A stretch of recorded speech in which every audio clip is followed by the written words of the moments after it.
So I'm very pleased to be back on the Manning Twitch. It's my second Manning. I did one in October where I introduced Vertex and reactive programming and reactive systems, all these things. And I'm back today on Friday. It's Friday evening here in France. So depending where you are in the world, it's maybe lunchtime. I don't know. So we'll see. Today I'm going to talk to you about other things in the reactive space. So obviously Vertex will still be at the core of what I will be showing you today. But I will also show you some of the stuff we've been developing in the recent months and stuff that wasn't available when the book was released. And namely these things, there are two things that have been new in the Vertex world. The first one is Mutiny. So Mutiny is a reactive programming library that I will show you.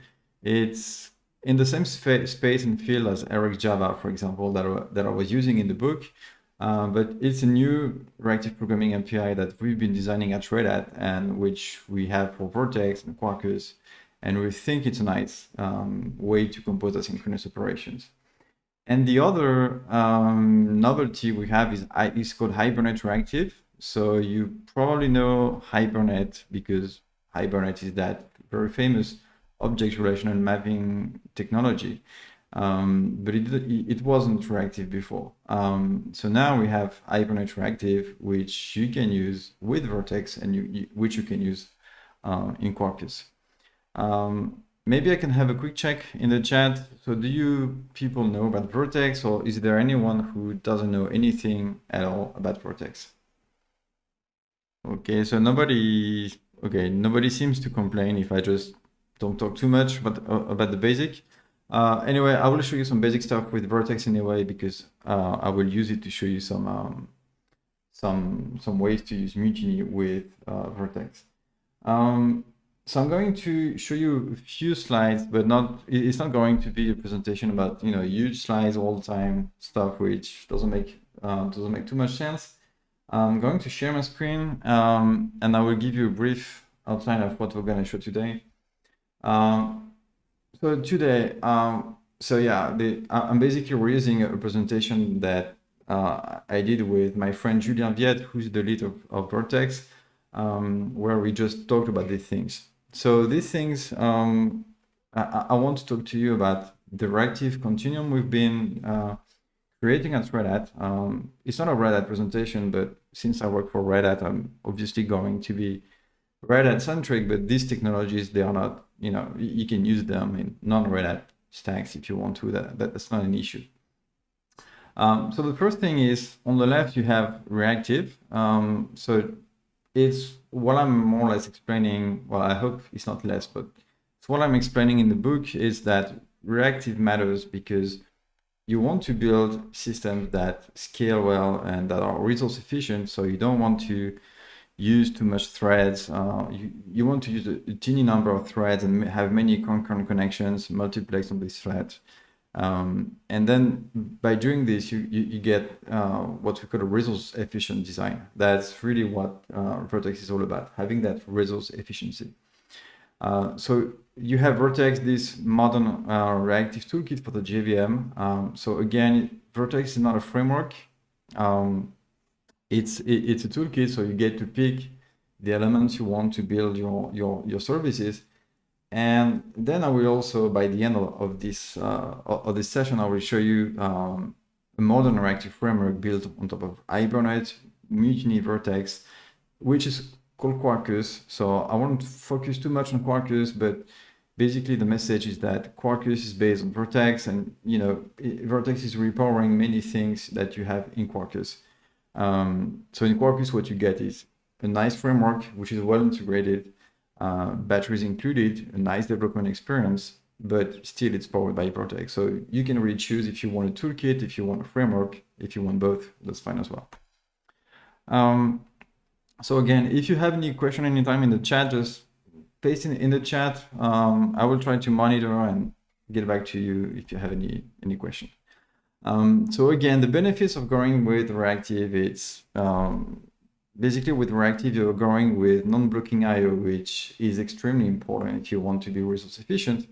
By doing so, you're gonna use one thread to handle many connections. So typically with, I don't know, 4, 8 threads, you can deal with many connections. So the goal is to have a better quality of service because you're supposed to bound latency. So bounding latency in two cases. The first one is if you need to scale up because you have a traffic spike. So if you have this kind of situation where traffic explodes, you want to squeeze as much connection on a service instance as you can.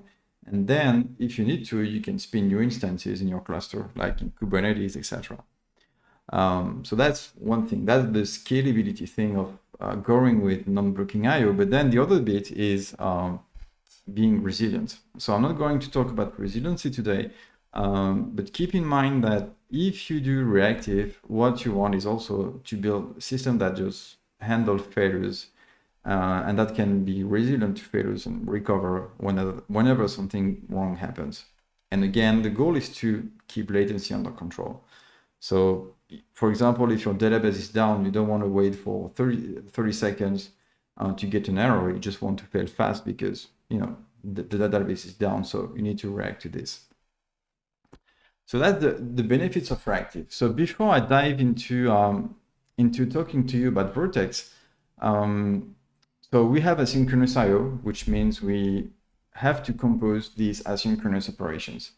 And it's not like in traditional imperative programming where you have a thread, you have this thread which is associated to your connection, and that thread is going to follow along and you just do blocking IO operations.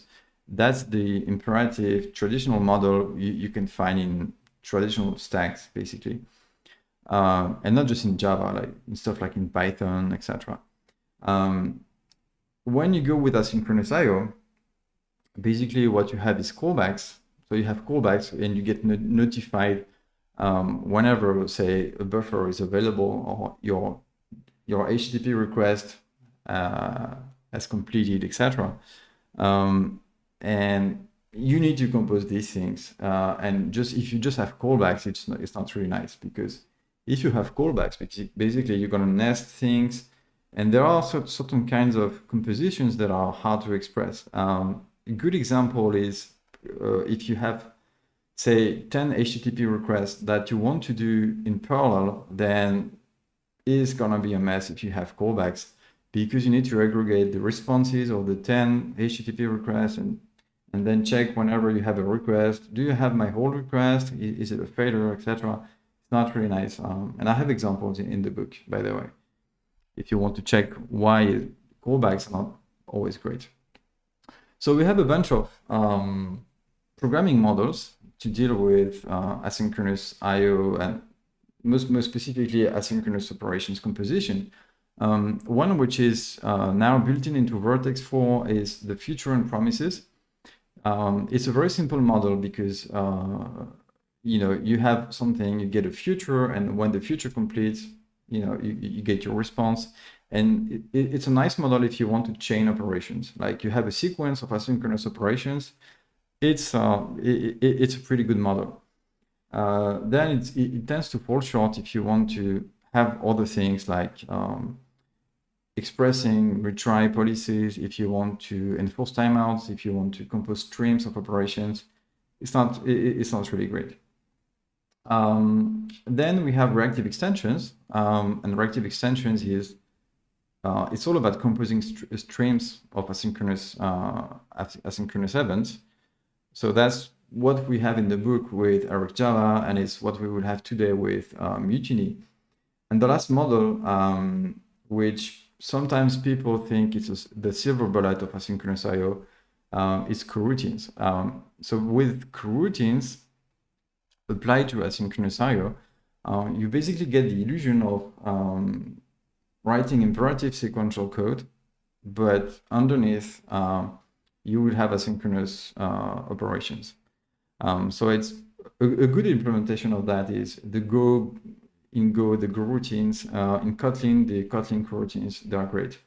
But then again, people tend to think it's magic and it solves all the problems. It's not the truth. There are certain things that may be complicated with coroutines. And I'm not just speaking about performance on the JVM, because on the JVM right now, we have nothing to do it properly. So our offering to do asynchronous IO programming, reactive programming in a nice fashion, it's Mutiny. So it's a project we started like less than 2 years ago. And we did this because we identified two problems in the reactive programming libraries on the JVM. So one problem is what I call the mod at the hell, and it's the example you have on the left is basically an extract from the book. So I'm still proud of this code, no problem. But the thing is, if you look into it, there are certain operators from here it's Eric Java, but there are certain operators that like flatten as flowable, flat map single, etc., etc. These operators, they come from functional programming, and it's not exactly related to a problem domain you're trying to solve.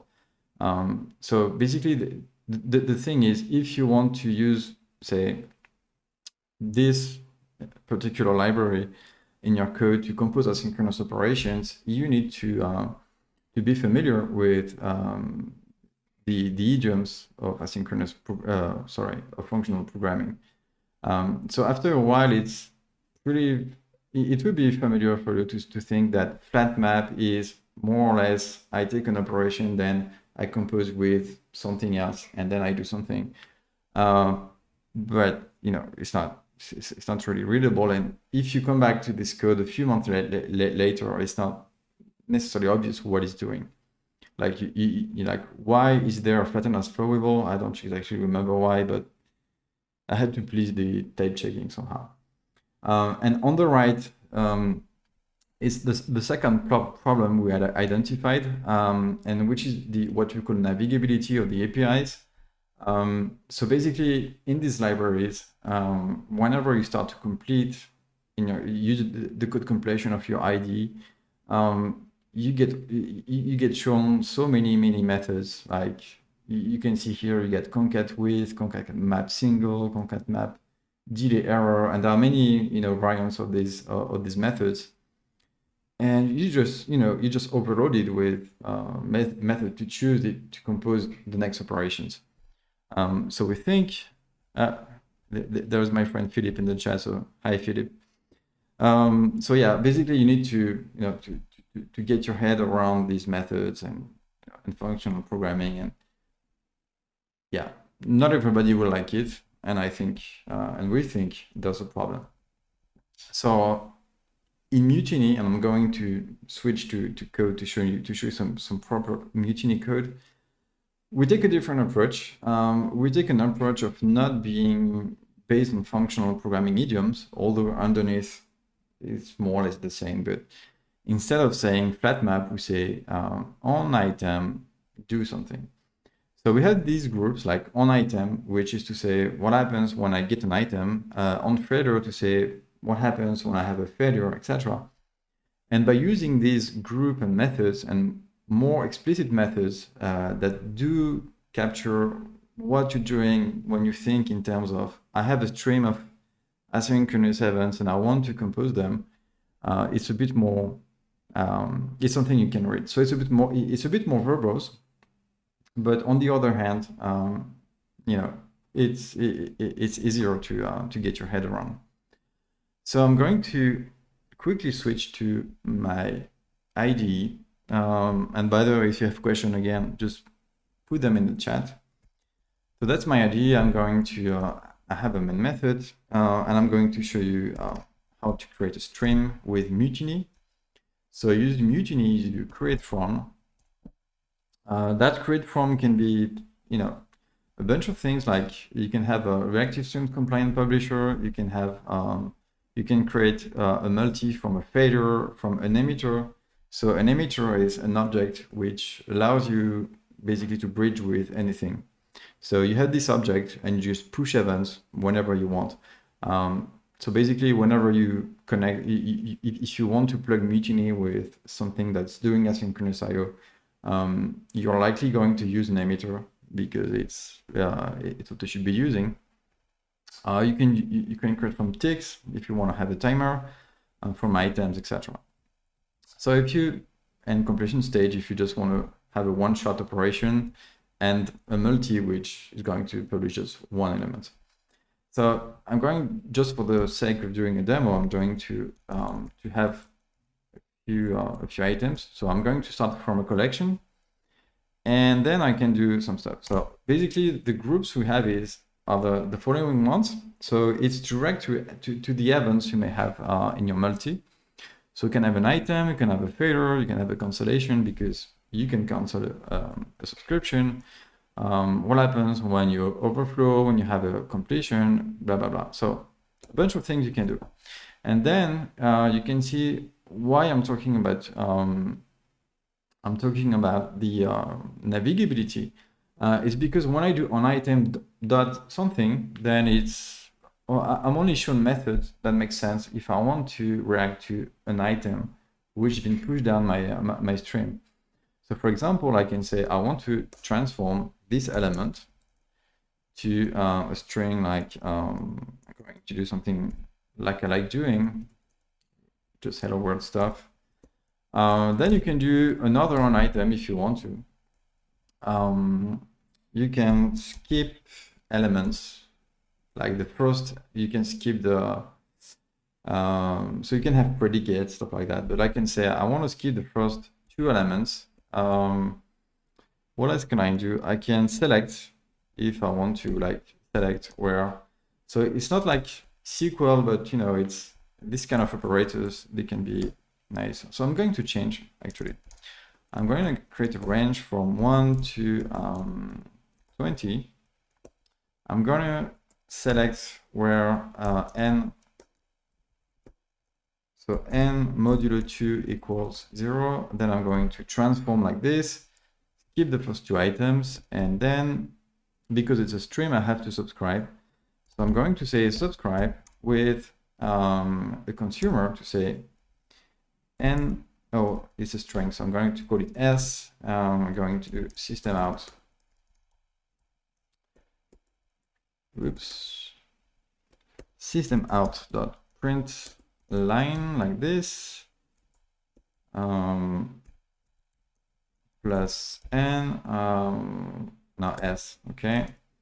So that's the case where I have an item. I can have another one, which is if I have a failure, like,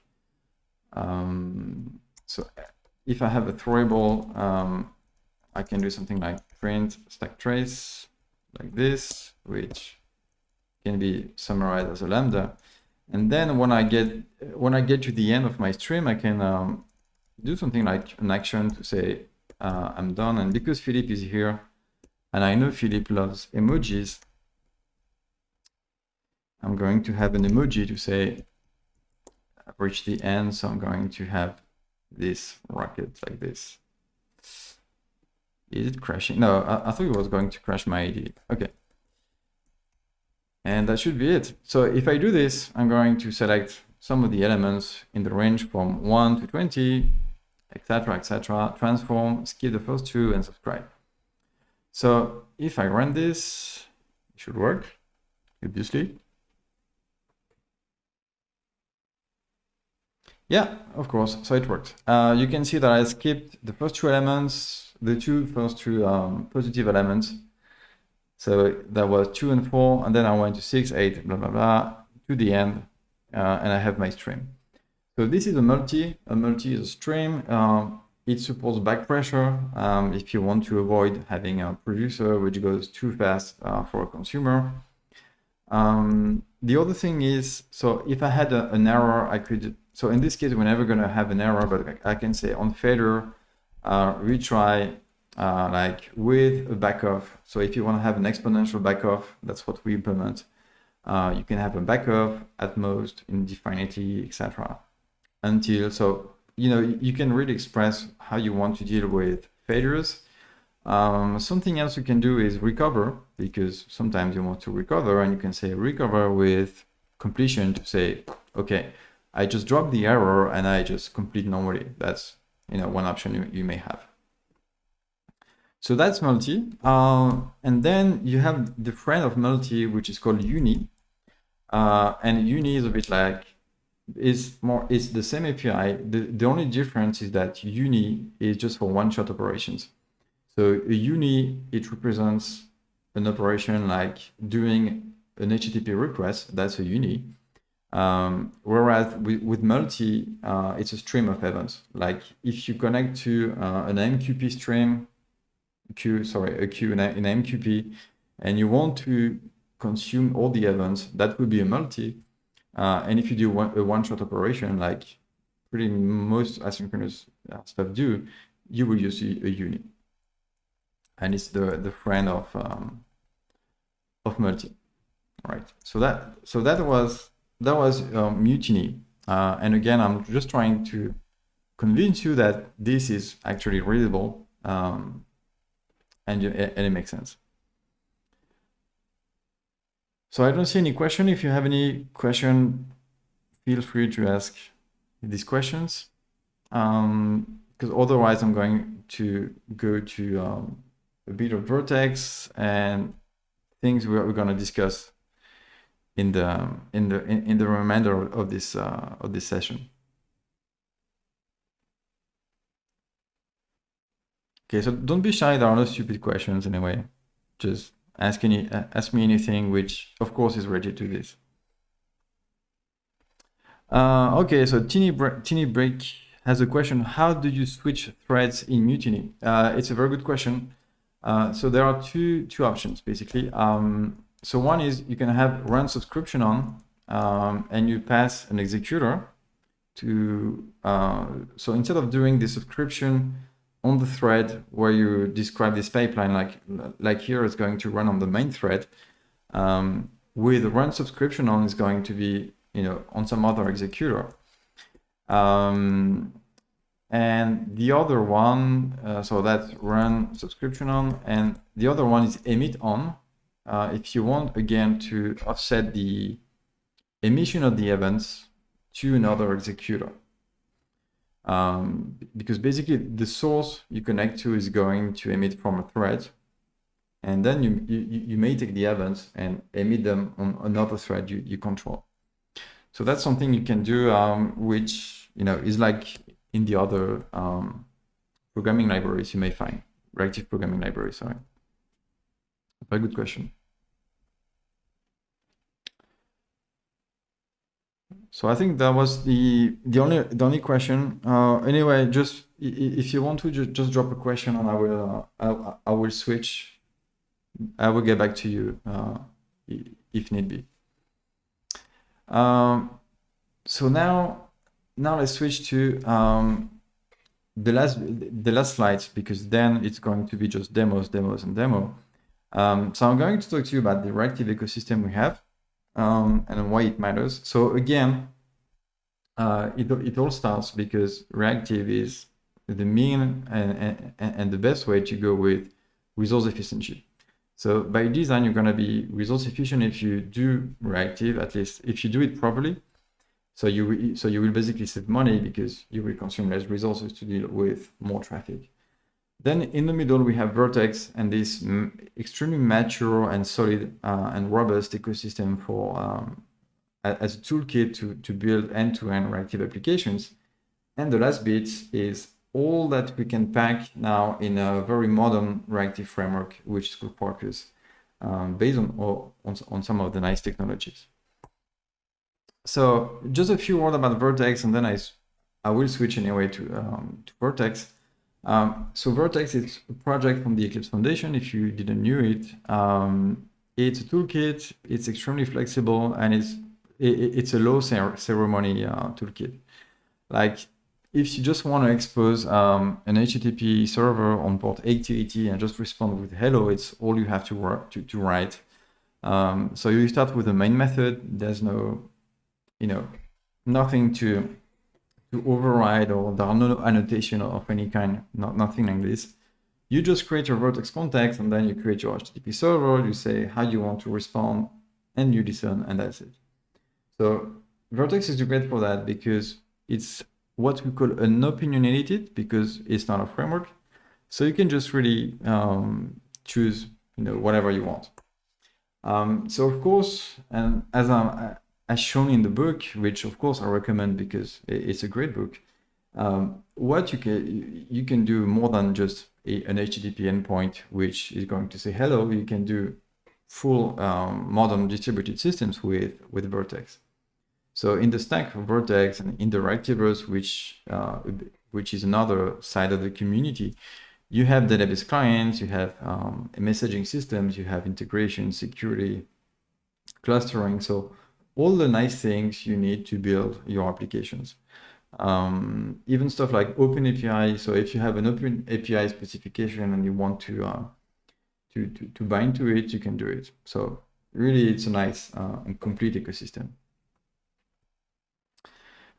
So among these new bits, so again, this is not covered by the book because this is more recent than, because it basically came available while we were finishing the book.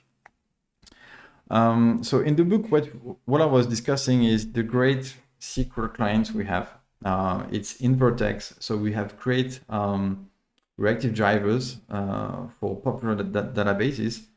And there are more databases that will be coming for sure. I won't give any spoiler, but there are other databases coming. So we have an excellent support for Postgres, MySQL, but Postgres is really great. DB2, MS SQL, so yeah, all the big names you may want, we had them covered. With drivers we implemented, so it's not JDBC, because JDBC is based on blocking IO paradigms. So we took the protocols of each of these databases and we recreated drivers, asynchronous drivers that are very efficient. So this is covered in the book, but what you don't have on top is Hibernate and Mutiny. So Hibernate now exists with Hibernate Reactive. So it's Hibernate, it's this familiar model where you have objects you want to map to your database. That's object relational mapper, and then you can reach to Hibernate Reactive with Mutiny and completion stage, but you should only be doing it with Mutiny, I guess, or at least that's my advice because I'm also working on Mutiny. So clearly, the nice thing with this is that you can have an end-to-end application which is asynchronous, where you get the request, asynchronous in the middle, where you do your database stuff, and then you reach out to the database. So you can really build something which is completely reactive, and it's great. And the last bit is Quarkus. So I'm not going to spend too much time on Quarkus per se, because you've probably been hearing about Quarkus, which is our framework and which is using Vertex in so many places.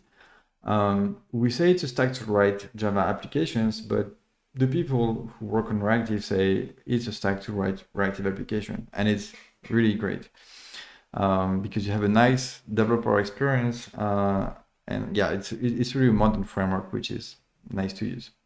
So again, if you like the more toolkit option of Vertex, you have Vertex, which is great. And sometimes in some teams, in some contexts, you may prefer a framework. We have it covered, and it's the same technology. So you can reuse your Vertex knowledge in Quarkus and benefit from the environment. So I have 3 demos for you, 3 more demos. And actually it's not 3, it's 4, because I will get back to just Vertex and Mutiny. But yeah, so it's 4. I shouldn't have reused the slides. So we start with Vertex. I will show you the Reactive Sql Client. So it's going to be pure SQL interactions, like in your service, you prepare your query, you do the query to the database, and it's, there is no object mapping of any kind. It's just pure SQL, which is great as well. And especially in the book, I advocate for, using pure SQL sometimes because it's simple. And it's not as hard as you think, especially if you know what you're doing with the relational model, is pretty nice. Then I will show you how to integrate Hibernate Reactive with Vertex. So still take advantage of the great Reactive Sql clients we have, but use that familiar object relational model, which may be more convenient in some cases. And then I will show you how you can use it in Quarkus. And basically what I will show you in the middle, it's what you have in Quarkus, except that in Quarkus, it's all integrated for you. So you don't have to do the glue between all the systems. You just pre-package for you. So that's all the slides that I had. And I see that you're still here and still around, so it's great. It's always more encouraging. So let's get back to this. So I'm going to kill this. Goodbye Mutiny. And I'm going to show you a Vertex application, but which is using the Mutiny bindings. So the Mutiny bindings, we maintain them separately, like they are made for Vertex, but they are not part of the stack of Vertex because we still need a different release space right now. So they are developed separately in small array, reactive right now. And just like in the stack for the bindings of Eric Java, for example, or the Kotlin Coroutines, we use code generation to generate the bindings for all the, well, not all the modules, but the main modules you may want to use in Vertex. So the only difference is not an io.vertex dependency, it's an io small array reactive dependency. And instead of being, say, Vertex web is going to be small array Mutiny. And you can see, yeah, again, you have all these modules, and my completion is not complete because I have a Kafka, I have, all the stuff you may want to have. So again, let's create a basic Vertex application, but now with Mutiny. So to do it, I'm just going to take my class. I'm going to say this is a vertical. So I'm too tired and it's Friday. So if you haven't read the book or you don't know Vertex, a vertical is the unit of deployment. So it's what you deploy in Vertex to process asynchronous events. It's like, I would say it's the asynchronous component you want to deploy. It's not an AGB, let's say it's an asynchronous AGB. And I'm sure I will make friends by doing so. So I have my Vertex context. So I'm going to create it. I'm going to deploy a vertical, like I deploy main, or I use main. I'm going to give a supplier because it's a bit, oops, and is not happy. Why? I don't know. Okay, like this. Okay, so I'm going to do it differently because now. Okay, so I'm just going to do main like this. Okay, so IntelliJ is happy. So that's my vertical, that's what I'm going to deploy. And then I have a fairly simple programming model. And because I'm using the Mutiny bindings, the start method is called async start, and it returns a uni. So the uni, oh, thank you, Tinibik. I don't know if you're Julien or anybody else, but like, yeah, you need deployment options if you pass a supplier. So it should be something like main new, correct? And new deployment options, oops. Deployment options, and then, okay, we pass a supplier, and maybe I can say something like, I want to set instances. I want 2 instances, like, I'm going to deploy this vertical twice, for example.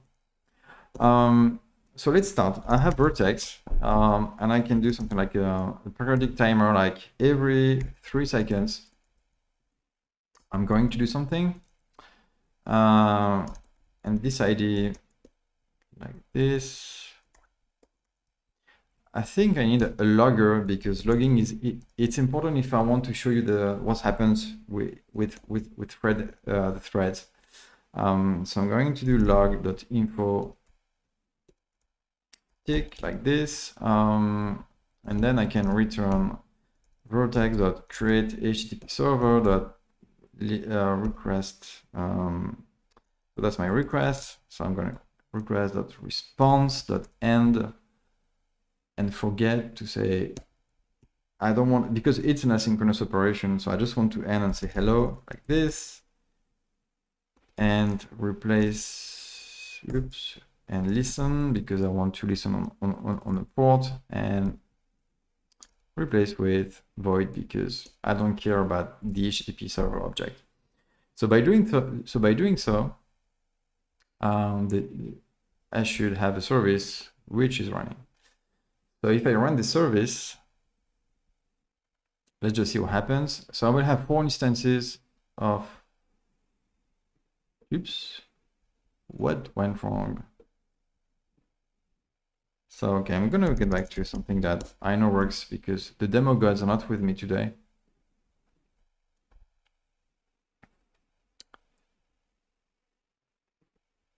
Yeah, I know why. Because I need to subscribe, because it's Mutiny, so it's not the same. So I need to subscribe with a consumer to say okay, and I do nothing because I don't care, and it should be working this time.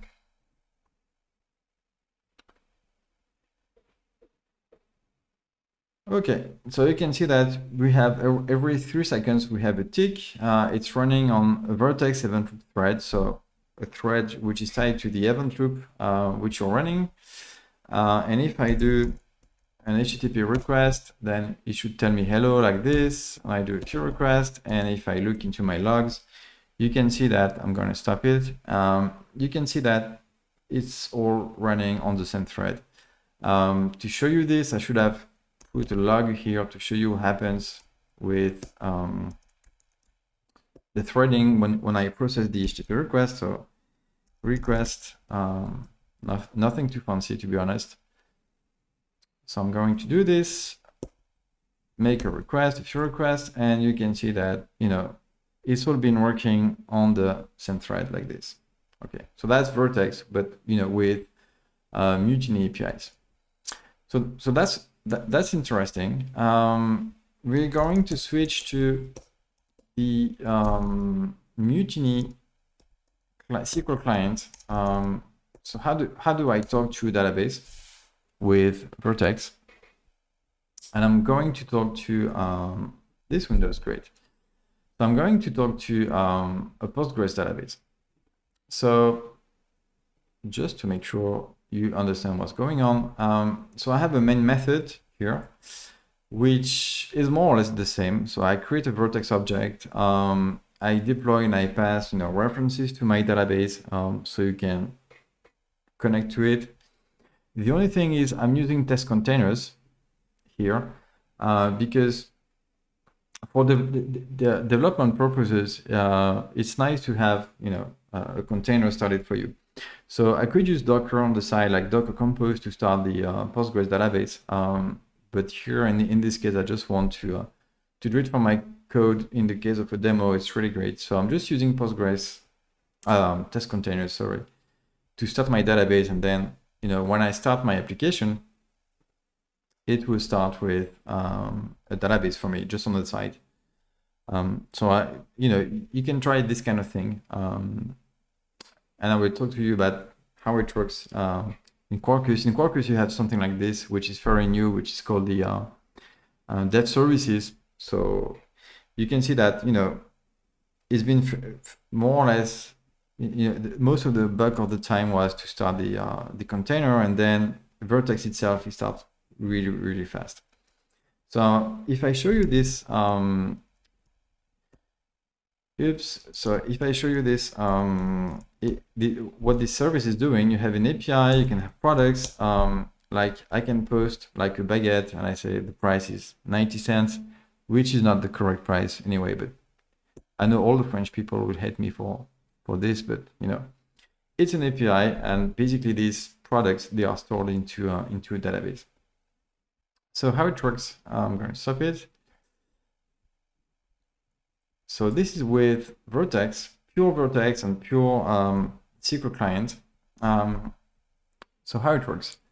So when you start, so you need this thing. So PG pool, it's your pool of connections to Postgres, because I'm using the Vertex Postgres SQL driver. So to connect, I need, a connection object to tell me what's the host, the port, the name of the database, the user, the password, which is a nice password anyway. So I have my pool, and I get, I create my pool like this. And then the rest of the code here are just the HTTP API using Vortex Web. So products maps to this method. Fetching a product by ID, this method is a router basically. All the products is this method, etc. And then you start the HTTP server. So it gets more interesting when you get to here, like this method, list products. So what you want to do here is list all the products in the database. So it's a very classical select star from product query. So with the SQL drivers over Vortex, you do it like this. So you have your pool of connection. You can do stuff like queries, prepared queries, transactions if you want to, etc. So you do a query, you execute it because there's nothing to pass. When you have an item which is a row set, so a bunch of rows from the database, I construct a JSON array with all the responses, and the responses are just the rows in JSON. There are ways to make it simpler because in row set, there's a, now it's another edition of Vertex, sorry. But yeah, anyway, we have shortcuts if you want to do it more quickly.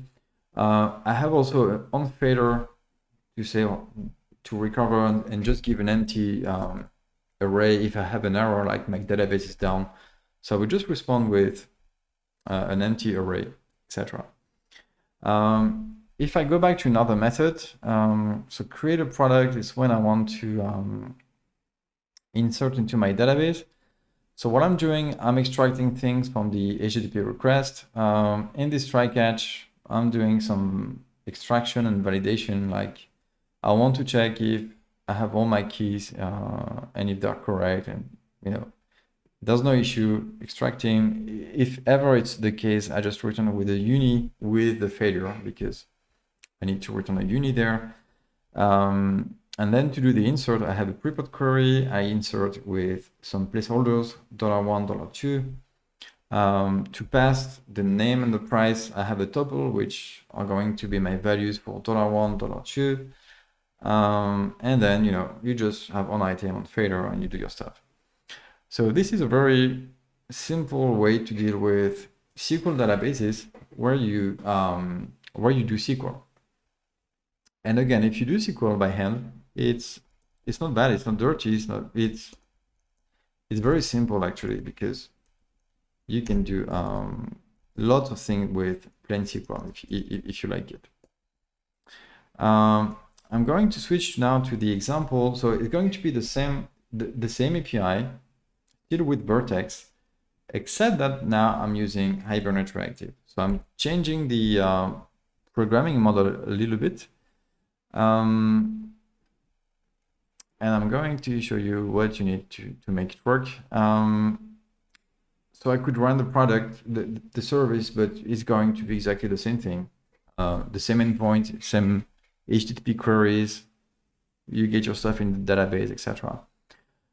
Instead, I'm going to show you something which is more familiar to many people, and that's an entity for Hibernate. So instead of manipulating pure JSON and row sets in my database, I'm going to map to have an entity which is a product, and this is going to be mapped to a table in my database by Hibernate for me. So what you have here is a product with a primary key, which is your ID, a name which is unique. So again, a colon here, which is the price, which cannot be null, etc. So this is, traditional Hibernate code you may be doing. This is a very typical entity with some getters and setters, etc. What's important is, this, like your very classical entities. So to make it work, when you get to your object here, first thing you need is a session factory. So that's your session factory from Hibernate, and you have different variants. So this one is mutiny.session-factory. There is completion stage.session-factory. It depends which asynchronous API you want to use, but that's your entity management session factory.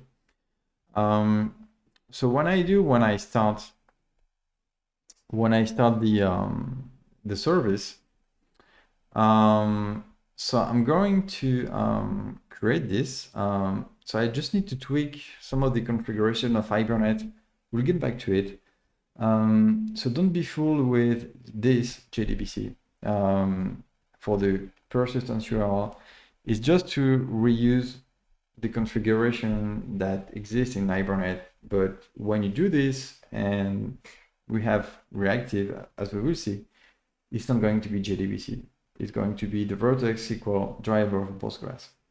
So I'm just doing this because I need to override the configuration, because I'm using a test container or a database in test container. Then I just create my my persistence unit, call it the way you want, as a session factory, and then I'm just ready to go. So this is again the same code for the HTTP API. Nothing really fancy. And then if I want to list the products, so whereas in the beginning, well, in the SQL version, we had to do the SQL query ourselves. In this case, we go through the session, and with the session, we create a query which is from product to give me a product class, and we get the list, and that's it. So we get a uni of list of product, because fetching from a database, it's a one-shot operation anyway. It's not a stream, right? Databases don't stream. It's something you should remember. So we get a uni with the list of the products. And here I'm not doing SQL, I'm just using Hibernate, which, same thing here if I want to store into the database. So I'm using the session, I'm persisting the product, which I just built here. So I have my bin, I create my bin, I fill the values, I persist. Then chain, it's a shortcut for onItem.transform to uni. It's a Mutiny thing to chain asynchronous operations in a nice fashion. So you flush to your database, and then because you want to respond with something, you just put back the product, which is going to be mapped then to JSON. And same thing if you want to find something by ID, you have session.find, etc. So you have a bunch of queries, methods in Hibernate. But the cool thing is you are using Mutiny to deal with the asynchronous nature of the operations. The last thing I need to show you here is how you configure it. So I hope it zooms. I'm not sure. Yeah, it zooms. Right, great. So you still need this persistent.xml file, which is here. So this is a very typical persistence XML file. Nothing extraordinary. We just say that we are going to use the reactive persistence provider of Hibernate. So it's Hibernate reactive, and then in the configuration, nothing else. You just you say if you want to have logging or SQL queries, you give the password to the database, connection parameters, etc. So then it's plain Hibernate, and you can use it in Vortex applications. So again, you can have pure SQL, you can have Hibernate reactive if you want to. And in the a great addition in Vertex 4 as well is that in the Mutiny Bindings, and it's because in Vertex Web we have the 90s, sorry, now. You can return the asynchronous operation rather than having to subscribe to the uni. So if you, it's because we use in the Vertex router we use respond. So it's a new thing. It's not covered in the book. I didn't talk about it because it's fairly new. In the book, I showed you handler. Like it's what is being called when I want to deal with this endpoint. And in the case of Vertex 4, now we have respond, which basically in the case of Mutiny is going to subscribe for you. So you provide a uni, like in the method you have here, you provide a uni, and when you have your HTTP request, it's going to be subscribed for you. And by subscribing, it's going to trigger the whole operation of talking to your database and giving the response. So it's pretty nice. What you have in this service is more or less what comes packaged for you in Quarkus, but I will show you some other goodies in Quarkus. I see that I'm still going to run this service because I just want to show you that it works. So again, I'm starting Postgres. It's really the thing which is going to take time. Like starting a container is not a cheap operation. Then you have Hibernate, which is kicking in the beginning. It's been creating the table for me. Again, it's a nice kind of experience. Vertex itself is fast to start. And if I do HTTP like this, so I put a baguette in my database and I get all the products, you can see it works again. So that's Hibernate and Mutiny, and it's pretty nice. And the last thing that I wanted to show you is basically this code, but in Quarkus. Like in Quarkus is going to be what we did here is more or less what Quarkus is doing with all the bits, like the HTTP endpoint written in restilz reactive, as we will see, talking to the database using the Hibernate reactive, etc. So I'm going to start with this. So that's my Quarkus application. Like I'm going to run it so you can see. So when you do Maven like this, Quarkus dev, it's the Maven plugin for Quarkus, and the nice thing is it manages hot reload for you, automatic reload. And in this case, it's also starting using test containers to start a database for me. There's a configuration to do that, but in development mode, if you don't want to start a database on the side by yourself, you can just let Quarkus do it for you, and everything is managed for you. So that's pretty nice. If I do just a few requests just to make sure it works, products, I have nothing. I put a baguette and I get all the products. So yeah, it works, which is always good.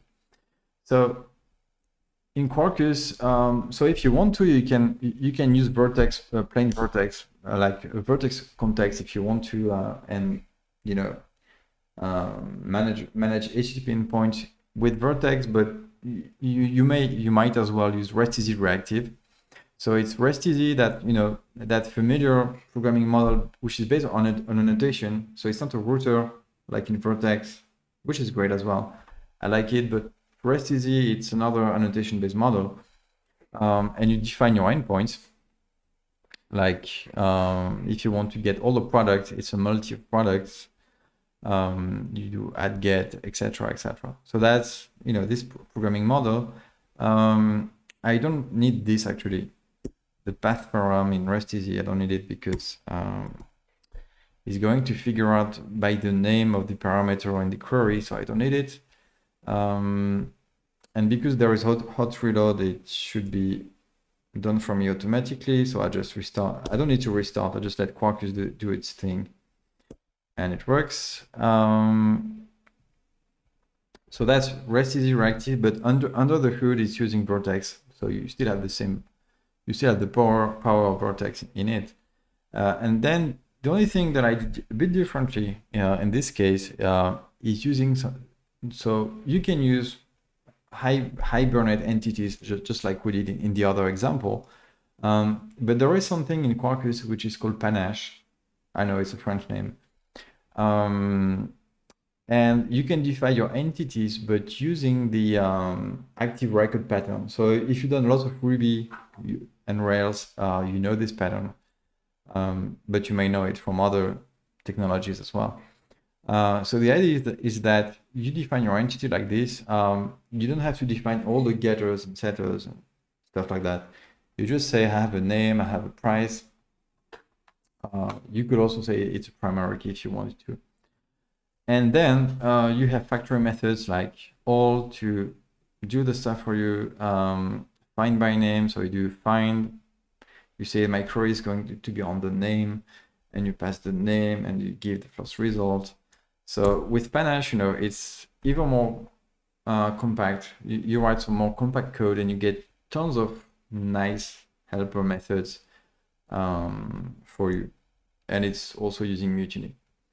So really, all I have in this example is a REST easy endpoint, a panache entity, and it's all assembled into a framework, which is doing more or less again what we did manually with Vertex. So again, I think it's interesting because especially if you're a Quarkus user and you want to understand reactive, using the Vertex bits, it gives you an idea of exactly what's happening in this magic that you have in a framework, because a framework is always a bit of magic and things that work magically together. So it's interesting to understand it.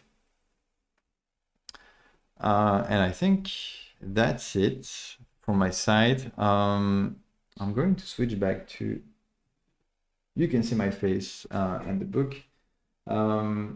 So before I take a few questions and remarks and anything, just want to thank you again for having joined this session. You can have the book. So I don't, no, it's not this way, it's this way. So the book is here, right? You have a code if you want for 40% off on the book or any other book at Manning. And we'll take a few minutes. And if you have any question, please paste in the chat. And I will be happy to answer. And I hope it was useful. A question which is, how do you tell Mutiny to use the Vertex thread? So if you're,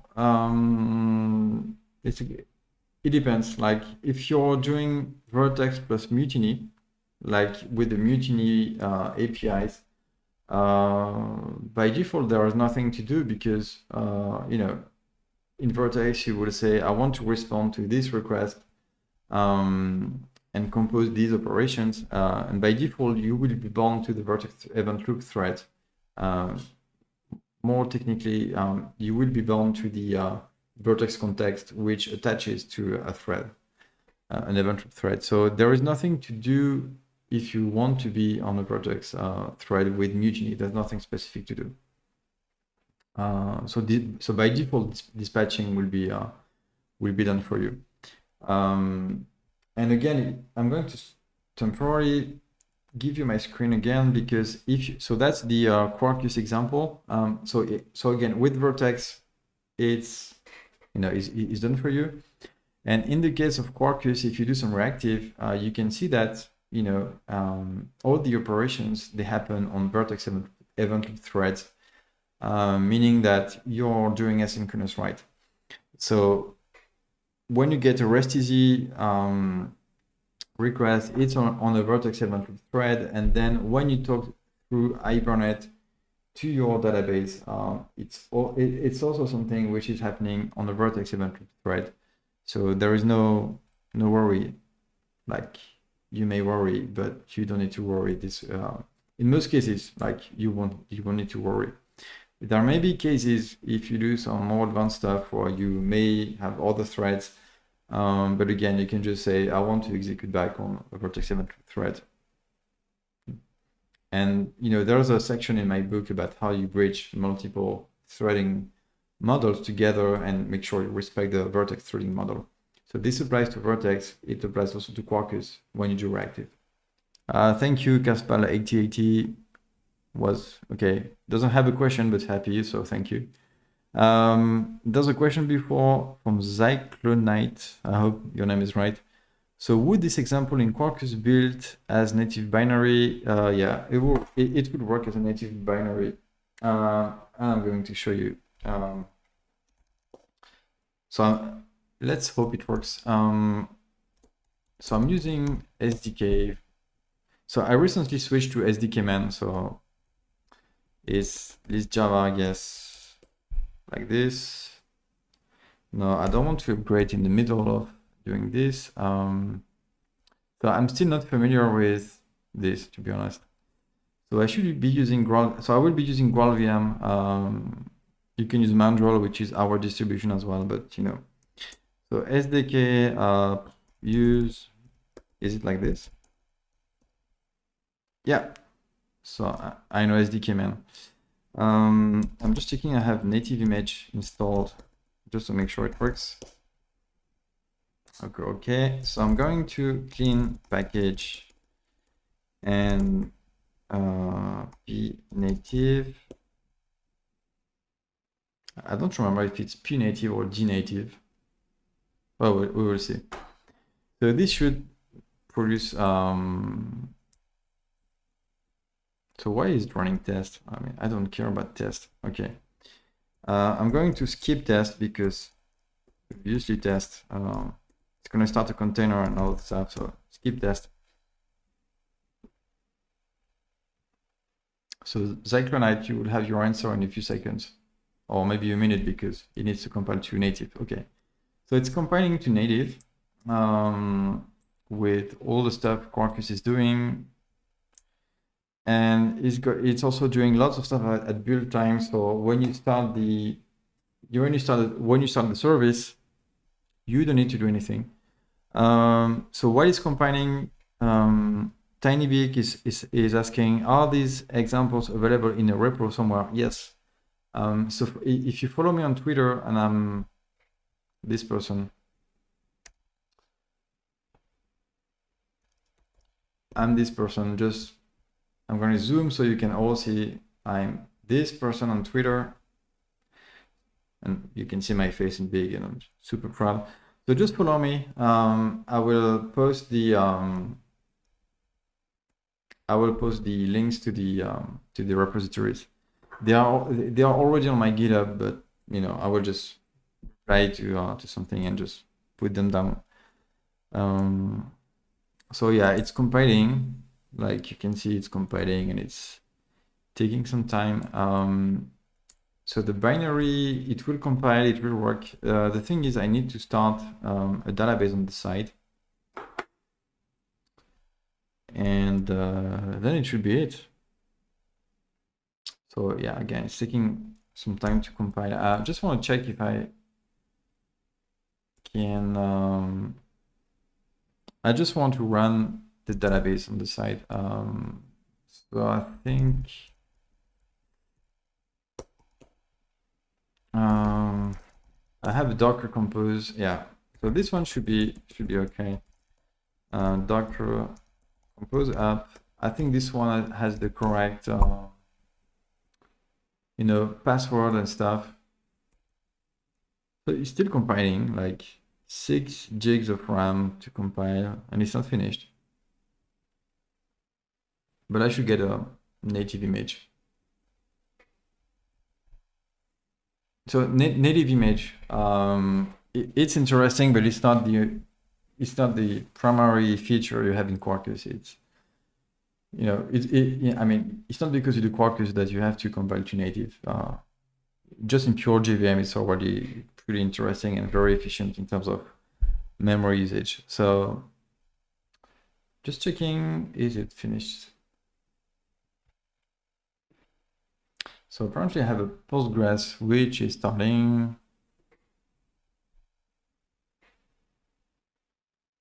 Yeah, so it should be working. And at the same time, we have our native image. So the name is catalog service runner, blah, blah, blah. It's not fully great. I mean, you can override, but when you deploy, you don't get. I'm just going to show you the size. So it's a 60 meg thing.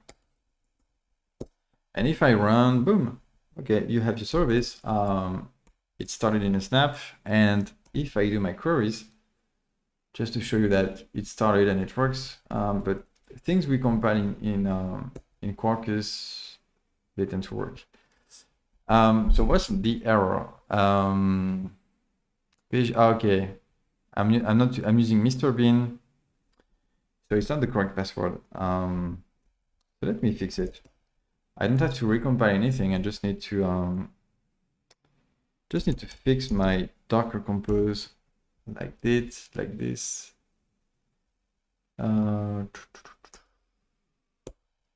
Should be something like, so it's YAML, so I hope it doesn't break. Is it user like this? Okay, okay, anyway, I don't remember, so I'm not going to break it again, but still the thing is, it worked, kind of. It kind of worked. Yeah, the compilation times, yeah, it can be improved, but you know, I mean, it's something you do once in a while when you deploy. So, but yeah, the people are working. So yeah, yeah, Zyklonite, you can trust me, it works.